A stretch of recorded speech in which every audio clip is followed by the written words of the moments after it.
We kept this kind of longing to go to the States and bring Far Cry to the States, but it's not easy to do.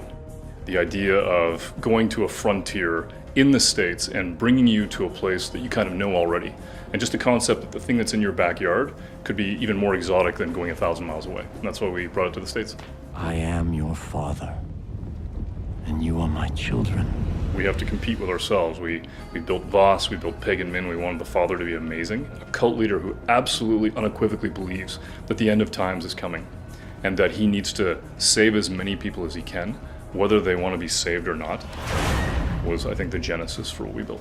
I think what was interesting about Montana when we went there is we met a lot of people that didn't want to be messed with. They wanted to be left alone. And it created this sense of a frontier and a remoteness that really resonated with us. And what was cool about the language of some of the things we're hearing was, sort of, maybe don't trust the government and we can do it ourselves. What happens when somebody else shows up and says, yeah, I agree with you, don't trust the government and we can do it ourselves and I will provide. All of a sudden you create this petri dish, this sort of magnet for crazy, which is where Eden's Gate goes. And this time we thought it would be really interesting if we basically create a cast of characters. And you've got, the family, you've got the entire group at Eden's Gate, you've got Joseph and Jacob, John and Faith, and they each have their own personalities, and they each even have their own agenda.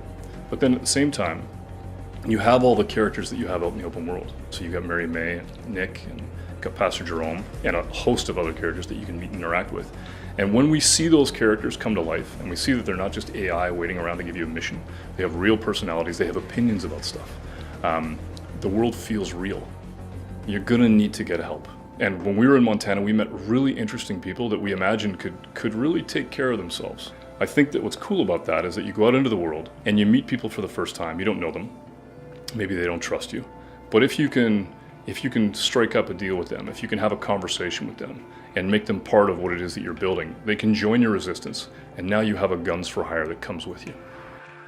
When I think of Far Cry, I think about the idea of kind of sitting at a bar, having a scotch, and somebody comes up behind me and starts to talk about an urban legend that happened kind of to them. And they're telling the story of survival in a frontier, and it's twisted, it's unique. That's what makes a Far Cry story. And if I can imagine myself at that bar, and I can hear that story and go, okay, we could build that, we could make that, that's a Far Cry. And I do that for all the projects that we work on. It's like, could that be real? And in this case, I think that bar is actually in Montana.